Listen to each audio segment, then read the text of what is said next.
Assalamualaikum warahmatullahi wabarakatuh. Bismillahirrahmanirrahim. Ashhadu an la ilaha illallah wa ashhadu anna Muhammadar Rasulullah. Allahumma salli ala Sayyidina Muhammad wa ala ali Sayyidina Muhammad. Rabbi srah li sadri wa yassir li amri wahlul 'uqdatam min lisani yafqahu qawli. Amin. Bismillahirrahmanirrahim. Salam hormatku, salam ta'zimku selalu buat para sahabat-sahabatku tercinta di hari Rabu 29 Januari 2025 ini. Semoga saya dan kita semua yang hadir ini mendapatkan bimbingan dan perlindungan dari Allah Subhanahu wa Ta'ala, murah rezekinya, sehat selalu dan bahagia selalu. Amin ya rabbal alamin. Alhamdulillahi rabbil alamin. Di ba'da subuh yang indah ini, kebetulan di Medan, Sumatera Utara, barusan selesai sholat subuh. Kita akan mengkaji tentang memberi makan roh. Apa makna memberi makan roh itu? Selama ini kita memahami makanan roh adalah berzikir. Selama ini kita memahami makanan ruh adalah dengan sholat, dengan ibadah, dengan sholawatan, dengan berzikir, dengan membaca Al-Quran, dengan berbuat baik dan sebagainya. Itulah yang dimaksud memberi makanan roh menurut pemahaman kita semua selama ini. Ulkuru zikrong katsiroh, jadi perbanyaklah zikir. Itulah makna dari makanan roh. Akan tetapi yang kita kaji di YouTube Uripe Allah ini, yang dimaksud makanan roh itu yang membuat hati kita tenang, bukan dengan sholat. Makanan roh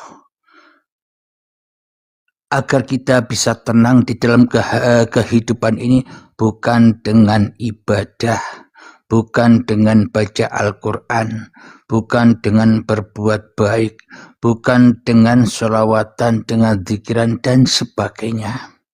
Itu kepahaman versi kemanusiaan. Akan tetapi memberi makanan ruh adalah ketika ada ayat, Ya ayyatuhan nafsul mutmainnah, wahai jiwa-jiwa yang tenang. Kenapa dikatakan jiwa yang tenang? Karena rohnya sudah diberi makan. Akhirnya bisa tenang. Apakah dengan sholat, apakah dengan ibadah, apa dengan baca Al-Quran, atau apa dengan zikiran dan sebagainya. Tapi di sini bukan dengan itu semua, hanya dengan irji'i ila rabbiki radiyatan mardiyah. Cara memakani roh supaya hati kita tenang, supaya hati kita bahagia, supaya hati kita enjoy, yakni hanya satu jalan. Bukan dengan banyak jalan, bukan dengan sholat, bukan dengan zakat, bukan dengan puasa, bukan dengan syahadat, bukan dengan haji, bukan dengan baca Al-Quran, dan bukan dengan yang lain. Tapi hanya satu jalan, yakni irja'i ila rabbiki radiyatan mardiyah. Relalah, ridolah, kembali pulang kepada Allah. Inilah yang dimaksud memberi makanan roh itu. Bila manusia sudah pulang ke hadratillah, pulang di sisi Allah sebagai almarhum, meskipun manusianya belum mati, raganya, tapi bila hatinya sudah pulang kepada Tuhannya, itu juga dinamakan almarhum. Orang-orang yang dirahmati Allah, orang-orang yang sudah kembali kepada Allah. Jadi hanya jalan itulah supaya roh ini bisa diberi makan. Maknanya agar hati kita bisa tenang, rela, ridho dengan apapun ketetapan-ketetapan Tuhan. Jadi bagi orang-orang yang sudah memberi makan rohnya, yakni manusia sudah rela ridho pulang kepada Allah. Pulang kepada Allah ini dengan makna wujud ini sudah bukan wujud manusianya. Makna pulang kepada Allah adalah hidup ini sudah bukan hidup manusianya. Makna dari berpulang dan rela dan ridho di sisi Allah adalah badan ini bukan badan buatan manusianya. Kehendak, daya upaya bukan lagi milik manusianya, tapi milik Allah.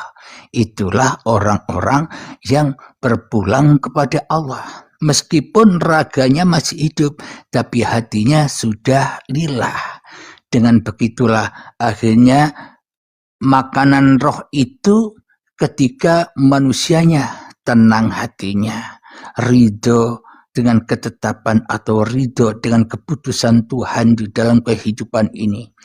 Maka disitulah enjoy-nya manusia di dalam ini, ketenangan manusia di dalam kehidupan ini, dan kebahagiaan manusia di dalam kehidupan ini. Kenapa? Karena di dalam kehidupan ini bisa merasakan berkesempatan masuk surganya Allah. Namun kebanyakan manusia di dalam kehidupan ini tenggelam di dalam nar api kemanusiaannya seumur hidupnya, sehingga di dalam kehidupan ini tidak sempat masuk ke dalam surganya Allah, karena di dalam kehidupan masih munculnya keakuan dirinya, munculnya hawa nafsu yang lebih wujud daripada wujud yang menciptakan hawa nafsu. Manusia masih mengedepankan kedagingannya, keakuan dirinya. Inilah manusia-manusia yang belum berkesempatan di dalam kehidupan ini masuk surganya Allah, karena rohnya tidak diberi makan, karena rohnya kurus kering. Kenapa rohnya, jiwanya, hatinya, hidupnya, nyawanya kurus kering? Karena tidak pernah diberi makan. Apa maknanya? Karena tidak pernah dikembalikan kepada Ruhullah, tidak diberikan atau tidak dipasrahkan kepada Allah yang punya hidup, Allah yang punya badan, Allah yang punya daya upaya, Allah yang menetapkan semua keadaan-keadaan manusia. Jadi bila manusianya belum berpulang ke rahmatullah di dalam kehidupan ini, maka tidak akan pernah merasakan surga di sisi Allah. Karena surga menurut Allah, surga di sisi Allah hanya manusia-manusia yang kembali kepada Allah, yaitulah surga Allah. Bukan surga-surga yang kita hayal-hayalkan katanya besok, yang mana isinya surga full penuh dengan keinginan-keinginan syahwat hawa nafsu manusia. Bukan surga itu, yaitulah neraka. Jadi sebenarnya neraka di sisi Allah itu ketika manusianya jauh dari Tuhannya, ketika rohnya, ketika hidupnya tidak pernah diberi makan. Kenapa? Karena hidup masih dikuasai oleh manusianya, badan masih dikuasai oleh manusianya, sehingga kurus kering dan sehingga jadi bahan bakarnya neraka. Karena bahan bakarnya neraka itu adalah manusia dan batu. Batu apa? Bukan batu gunung, bukan batu kali. Tapi yang dimaksud batu di sini hati yang keras melebihi kerasnya batu. Kenapa hatinya mengeras? Karena rohnya tidak pernah diberi makan. Karena rohnya tidak pernah kembali kepada Tuhan, maka hidupnya akan selalu gersah, panas, penuh dengan kekecewaan, penuh dengan penderitaan, penuh dengan kekurangan, dan penuh dengan ketakutan-ketakutan di dalam kehidupan ini. Itulah naroka di sisi Allah. Orang-orang yang ingkar dari Allah. Orang-orang yang mensekutukan Tuhan dengan dirinya sendiri di dalam hatinya.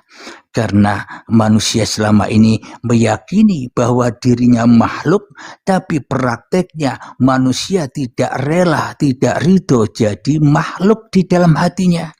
Manusia hanya menjadi Tuhan-Tuhantu saja di dalam hatinya, yakni mensekutukan kewujudan Tuhan dengan kewujudan dirinya sendiri. Padahal diri manusia ini tidak wujud. Adanya wujud manusia karena adanya wujud Tuhan. Tanpa wujud Tuhan, wujud manusia takkan pernah ada. Tapi kita selama ini tidak sadar, kita yang merasa wujud daripada wujud yang mewujudkan kita. Karena itulah akhirnya rohnya kering, sehingga kering menjadi bahan bakarnya naroka, api di dalam dadanya. Hidupnya tidak pernah mau mengalah dengan Tuhan. Hidupnya selalu menantang Tuhan. Contoh hidup yang tidak mau mengalah dengan Tuhan, contoh hidup yang selalu menantang Tuhan adalah ketika kita tidak rela, tidak ridho dengan ketetapan-ketetapan Tuhan yang tidak enak. Seumpama kita diberi sakit, kita nantang Tuhan. Kita melawan Tuhan dengan sakit kita. Kenapa? Karena kita tidak rela, tidak ridho bila diberi sakit. Contohnya lagi, ketika kita berbisnis menemukan jalan kerugian, kadang kita menantang Tuhan, kadang kita melawan Tuhan dengan ketetapan-ketetapan yang sudah ditetapkan Tuhan. Kita akhirnya menderita, marah, kecewa dengan kerugian-kerugian yang sudah kita alami. Itulah bukti bahwa kita telah menantang Tuhan, telah melawan Tuhan, dan tidak menerima Tuhan sebagai Tuhan. Maka dari itu hidup kita selalu merana, penuh dengan kekecewaan, penuh dengan kekurangan, penuh dengan kemiskinan. Itulah kurusnya roh. Karena roh kita masih tersesat. Tersesat dari siapa? Tersesat dari siapa yang punya roh itu sebenarnya. Karena kita anggap roh atau kehidupan ini adalah milik kita sendiri. Seolah-olah kitalah yang menciptakan hidup kita sendiri. Seolah-olah kitalah yang menciptakan badan kita sendiri. Seolah-olah kitalah yang bisa memutuskan takdir-takdir kita sendiri. Berarti apa bedanya diri kita dengan Tuhan selama ini?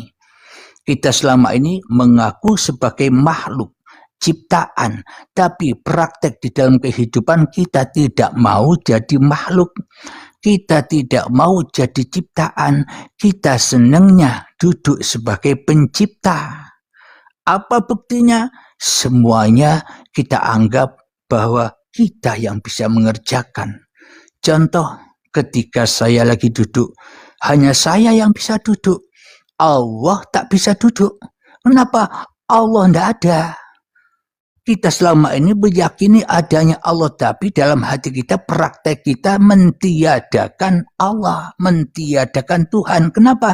Karena kita selama ini yang menduduki sebagai Tuhan di dalam dada kita. Ketika kita makan, seolah-olah Allah tidak bisa makan. Hanya aku yang bisa makan. Hanya aku yang bisa minum. Mohon maaf, minum dulu ya kopinya.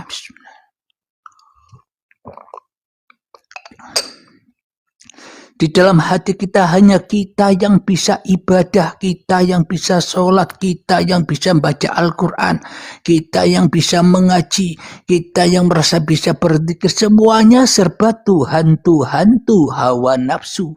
Jadi tak ada nilainya sholat itu, tak ada nilainya ibadah itu, tak ada nilainya zikiran itu, tak ada nilainya sholawatan itu, tak ada nilainya baca Al-Quran itu cuma hanya untuk memuaskan hawa nafsu, makani hawa nafsu, tidak memberi makan roh. Tapi kita selalu di dalam kehidupan ini tiap detik per detik memberi makan hawa nafsu kita sendiri, memuaskan, menyenangkan, membahagiakan hawa nafsu diri manusia kita sendiri.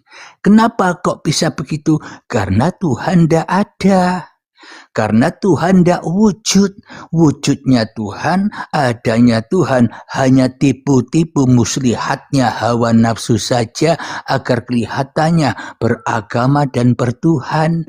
Padahal di dalam hati kita sendiri selama ini tidak mengenal agama apalagi Tuhan. Kenapa? Karena kita beragama menurut Tuhan yang wujud. Siapa? Tuhan hawa nafsu. Kita selama ini beragama hanya menurut pemuas hawa nafsu kita sendiri. Maka dari itu perpecahan dari agama-agama itu karena kita memahami agama, apalagi memahami Tuhan dengan versi hawa nafsu kita sendiri. Maka disitulah muncullah perbedaan-perbedaan, perdebatan-perdebatan dan sebagainya. Intinya cari menang sendiri. Itulah bukti bahwa kita selama ini tidak mengenal Tuhan. Maka yang kita beri makan selama ini hanya hawa nafsu kita sendiri. Mengeluarkan uang miliaran hanya untuk kepuasan hawa nafsunya sendiri. Beribadah siang dan malam hanya untuk kepuasan hawa nafsunya sendiri. Kenapa? Karena dirinya yang merasa bisa beribadah, karena dirinya yang merasa punya harta dan sebagainya. Jadi untuk memberi makan roh yang sebenar-benarnya, bukan dengan sholat, bukan dengan zikir, bukan dengan sholawatan, bukan dengan ibadah, tapi hanya satu, dengan datanglah kembali, pulanglah kembali dari mana engkau berada, di mana rumahmu. Rumah kita adalah di alam gaib. Rumah kita adalah di alam ketiadaan. Karena alam yang ada ini sebenarnya bukan alam kita. Alam yang nyata ini sebenarnya bukan alam kita, bukan alam manusia. Kenapa? Karena manusia rumahnya asalnya tidak ada, tidak wujud, tidak hidup alias gaib. Jadi sebenarnya yang gaib itu adalah manusianya, bukan Tuhan. Masa yang menciptakan gaib, sedangkan yang diciptakan wujud. Berarti yang wujud menciptakan yang wujud. Wujud kita ini masih kalah wujud dengan wujudullah. Karena kita merasa diri kita yang wujud, akhirnya wujud Allah kalah. Wujud Tuhan kalah. Bila Tuhan sudah kalah dengan manusia, maka perbuatan apapun yang menurut manusia baik, seperti ibadah, seperti berzikir, sholat, sholawatan, baca Al-Quran dan sebagainya, semuanya hanyalah percuma dan tak berguna, hanya memuaskan hawa nafsu. Kenapa? Karena yang wujud jadi Tuhan di dalam dada kita masih hawa nafsu. Itulah makna kita selama ini, jiwa kita, nyawa kita, roh kita, hati kita kurus kering. Karena tidak pernah dikasih makan, karena tidak pernah dikasih minum, akhirnya jadi bahan bakarnya neraka. Kapan neraka itu? Ya ketika kita masih ada. Wong bahan bakarnya neraka adalah manusia dan batu. Kalau manusianya sudah tidak ada, kembali ke asalnya, yakni ketiadaan, ya neraka surga ya sudah tidak ada juga. Wong adanya neraka dan surga karena adanya diri manusia. Bila manusia belum ada, bila manusia tidak ada, surga neraka ya tidak ada. Ngapain Allah menciptakan manusia? Jadi tujuan Allah menciptakan manusia supaya tercipta juga apa yang diceritakan tentang manusia, yakni surga neraka, baik buruk, taat maksiat, pahala dan dosa. Itu semua yang serba berbeda-beda itu, yang serba berpasangan-pasangan itu semuanya diciptakan hanya untuk cerita manusia.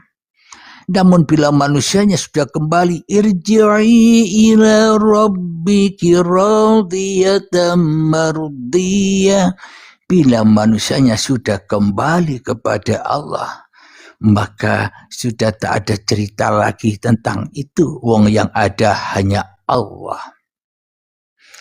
Maka bila manusia sudah kembali kepada Allah, itulah yang dimaksud memberi makan roh. Dan itulah makanan roh, hanya dengan rela, hanya dengan ridho, dengan apapun ketetapan-ketetapan kita, sehingga hati kita bisa tenang, hati kita bisa legowo, hati kita bisa pasrah, hati kita bisa enjoy, bisa bahagia, bisa sehat, sehingga kita tak sempat memikirkan apapun kecuali hanya ketetapan Tuhan yang ada, yang membuat hati kita sehat, yang membuat kita awet muda, panjang umur. Kenapa?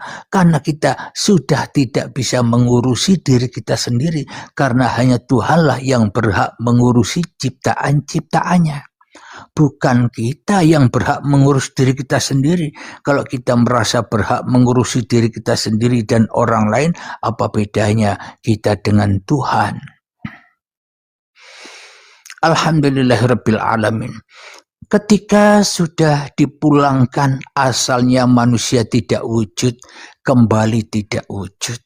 Akhirnya awalnya manusia itu gaib, maka ketika sudah dikembalikan yang nyata hanya wujudullah, manusianya gaib, manusianya mati, manusianya tiada, manusianya Adam.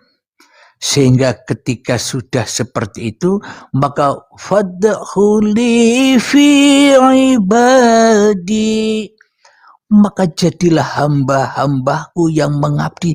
Itulah makna mengabdi, itulah makna menyembah, bukan mengabdi menyembah yang menurut manusia selama ini.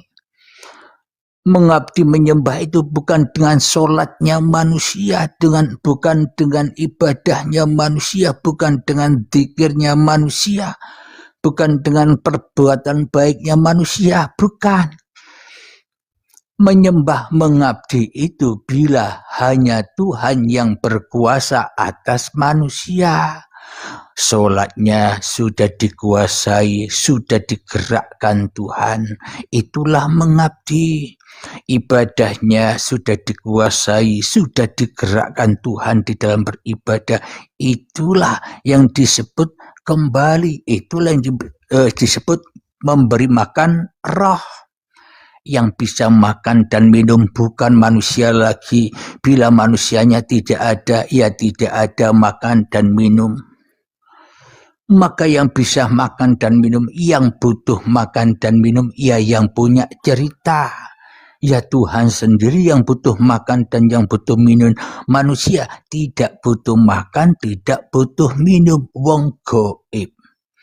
Manusia tidak ada. Bagaimana mungkin manusia butuh makan dan butuh minum bila manusianya tidak ada? Logikanya, pernahkah Anda melihat mayat? Mayat itu diberi makan tidak bisa, diberi minum tidak bisa, diajak ngomong tidak bisa. Ternyata ketika mayat itu masih hidup, bisa makan, bisa minum, bisa kerja, bisa naik motor, bisa sholat, bisa ke masjid dan sebagainya. Berarti itu ulah siapa? Ulah Tuhankah yang mentuhani manusia, ataukah ulah manusia itu sendiri? Buktinya manusianya ketika sudah mati tidak bisa makan, tidak bisa nelan, tidak bisa minum, tidak bisa nelan. Berarti yang makan minum itu sebenarnya bukan manusia. Tuhanlah yang makan minum, Tuhanlah yang bicara, Tuhanlah yang memperjalankan manusia.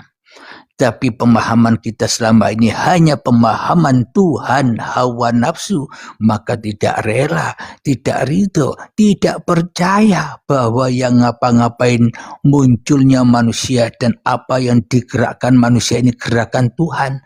Tidak percaya, karena manusia hanya menyaksikan hawa nafsunya yang dijadikan Tuhannya.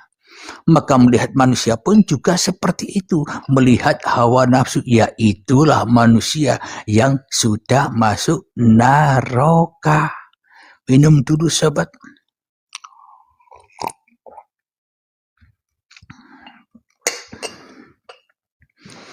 Karena rohnya kurus kering.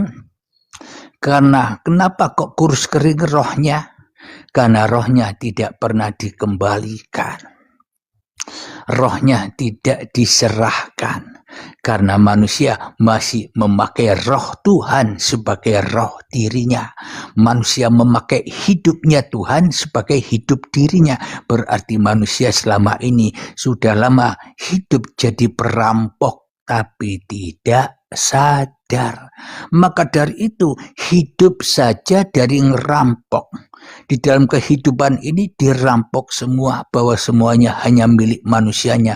Makanya hidupnya sengsara, merana, penuh dengan kesedihan, penuh dengan kekecewaan, penuh dengan penderitaan, penuh dengan ketakutan. Kenapa? Karena jiwanya, nyawanya, hatinya, rohnya kurus kering.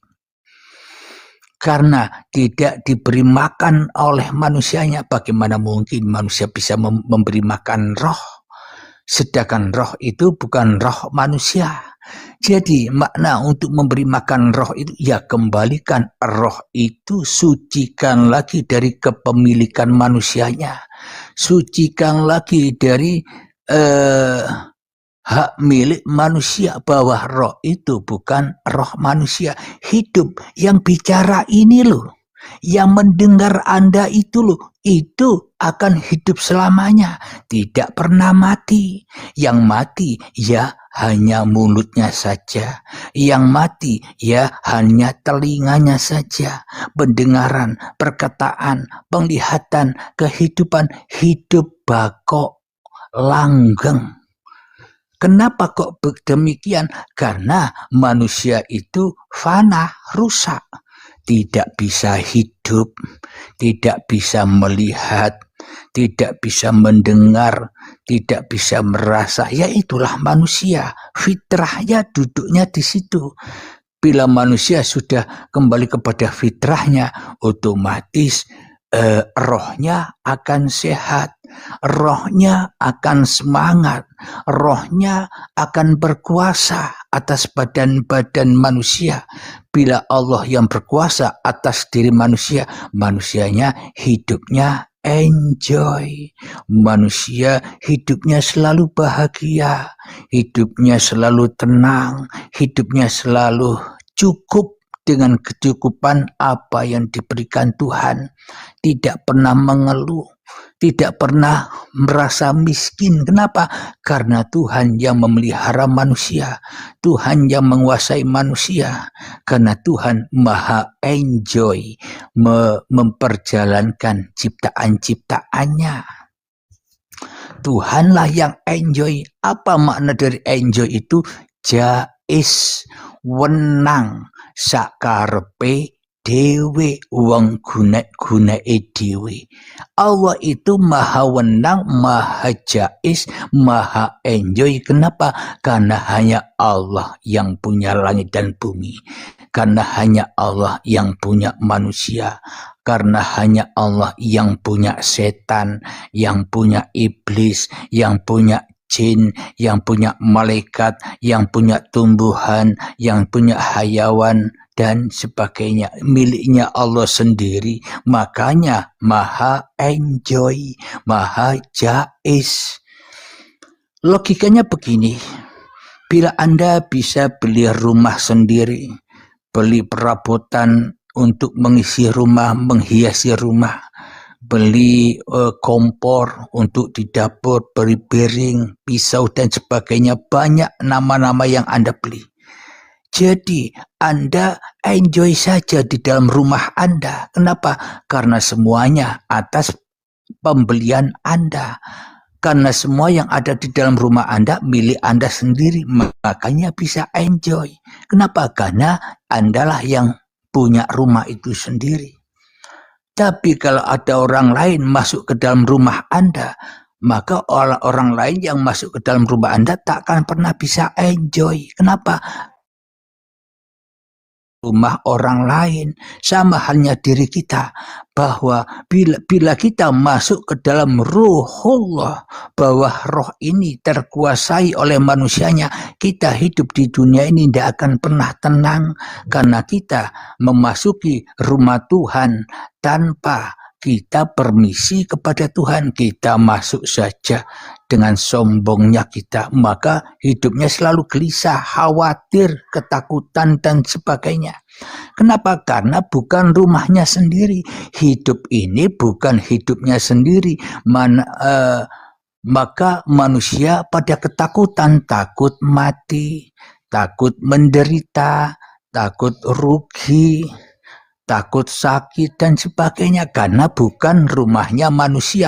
Kok diaku-akui sebagai rumahnya manusia? Bahwa hidup ini bukan hidupnya manusia, kok diaku-akui hidup milik manusia. Maka dari itu ketakutan hidup di dunia ini serba kekurangan.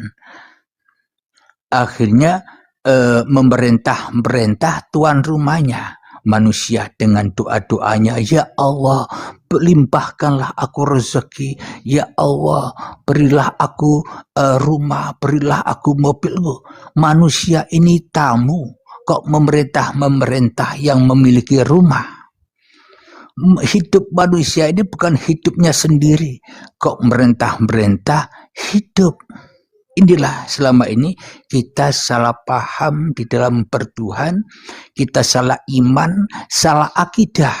Tapi akidah yang kita ikuti selama ini, akidahnya hawa nafsu kita sendiri, akidahnya pemahaman masing-masing diri manusia yang berbeda-beda.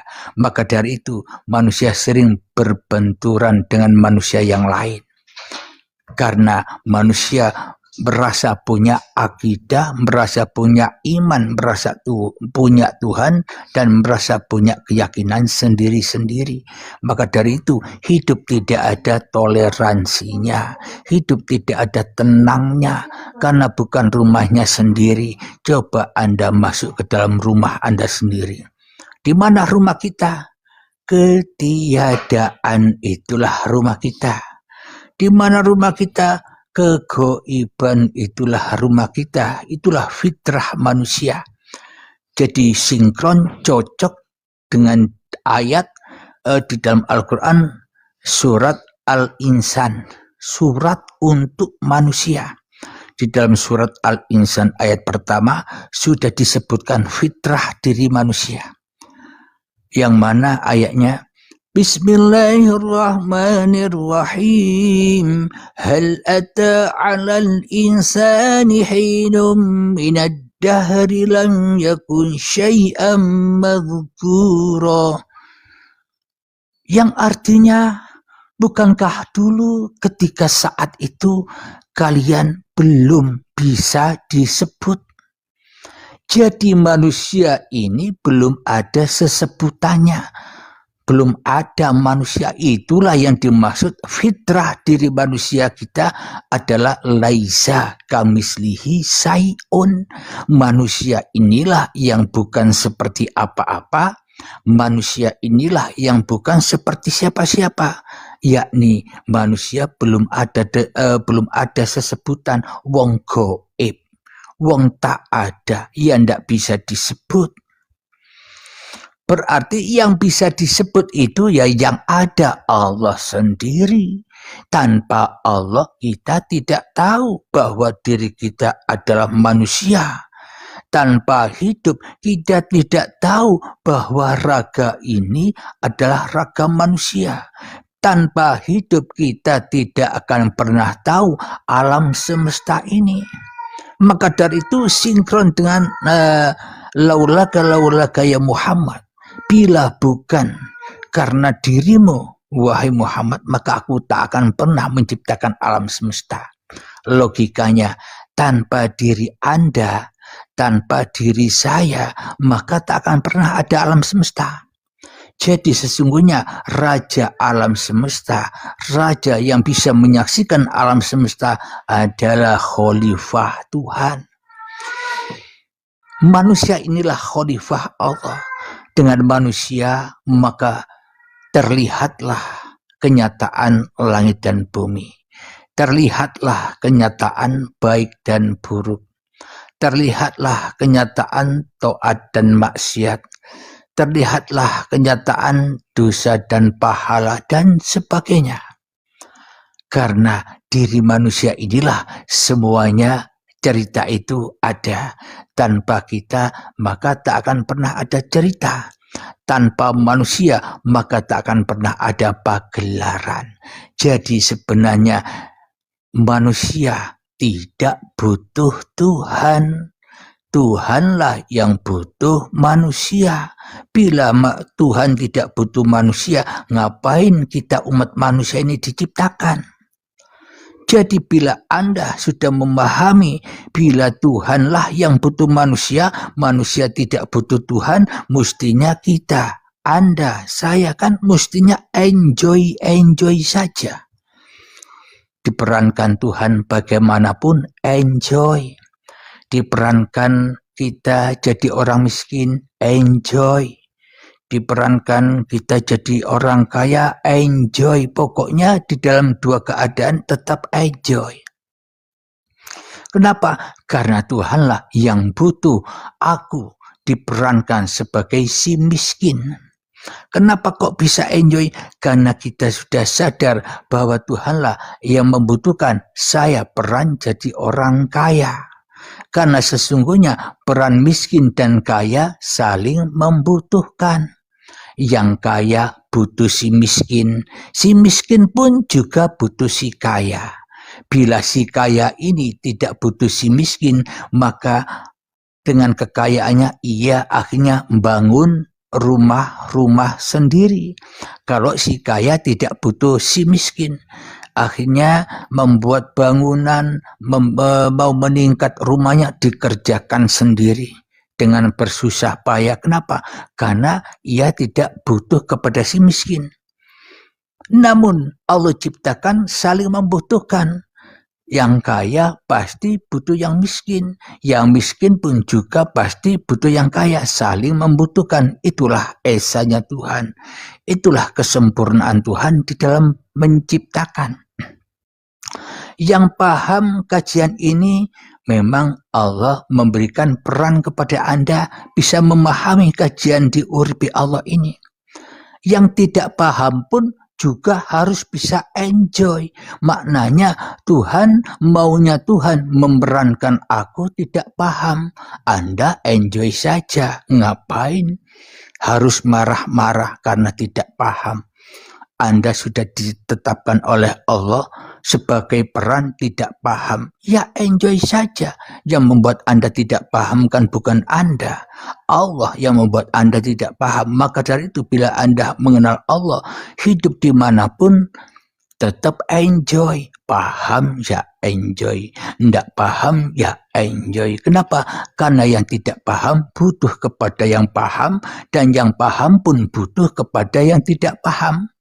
Bila tidak ada yang saling membutuhkan, maka tidak akan pernah sempurna kehidupan ini. Contoh, si kaya, ia akan tersiksa dengan kekayaannya karena ia tidak butuh dengan orang miskin. Orang miskin pun juga hidupnya selalu tersiksa dan merana bila ia tidak membutuhkan orang kaya. Jadi memang saling membutuhkan, kanan dan kiri saling membutuhkan. Coba yang ada di anggota tubuh kita, tangan kanan dan tangan kiri. Meskipun tangan kanan saya sesebutannya tangan yang baik, tangan kiri saya sesebutannya tangan yang tidak baik. Tapi antara yang baik dan tidak baik ini bekerja sama. Jadi yang baik butuh kepada yang tidak baik, yang tidak baik butuh kepada yang baik. Jadi inilah yang dimaksud esa. Sempurna ciptaan Tuhan itu, tidak ada yang tidak sempurna. Kenapa manusianya masih merasa ngersuloh, merasa kecewa, menderita? Karena manusianya buta dengan kesempurnaan Tuhan. Bila manusia tidak buta dengan kesempurnaan Tuhan, maka hidupnya tidak akan kacau, hidupnya akan enjoy saja.